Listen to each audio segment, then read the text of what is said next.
Je sais que vous vous posez la question de savoir comment est-ce que le trio d'en haut n'a pas pu remporter une seule Champions League malgré la présence du meilleur joueur du monde, alors que le trio d'en bas, avec des joueurs lambda, a remporté 2 Champions League consécutifs. Parce qu'il faut préciser, parce que 2 Champions League consécutifs, c'est pas donné.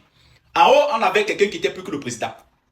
C'est lui qui disait qu'il tire des coups francs, qui ne tire pas, qui tire les pénaltys, qui ne tire pas. Agacé de cette situation, le meilleur joueur du monde s'est posé la question de savoir, mais où est-ce que je suis?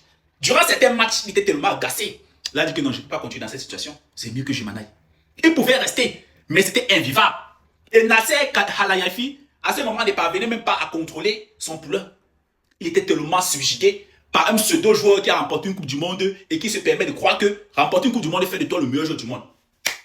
Fut venu le moment de Luis Enrique, il a dit qu'ici, même si tu as remporté 28 Coupes du Monde, c'est moi le patron.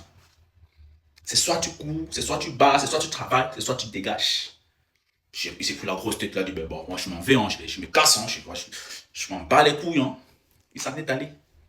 La même année qui suivit, la même année, Luis Enrique remporta sa première Champions League. On a dit, ben c'est un hasard. Deuxième Champions League consécutif. Est-ce que vous comprenez? Est-ce que vous comprenez d'où vient le problème à ce moment? Est-ce que vous comprenez ce qui s'est passé? C'était difficile de travailler dans un tel environnement. On pouvait changer autant de coachs qu'on voulait. Mais ça ne partait pas au nœud du problème, à la source. C'était impossible pour cette équipe du Paris Saint-Germain, ne serait-ce qu'une seule fois, d'envisager remporter la Champions League.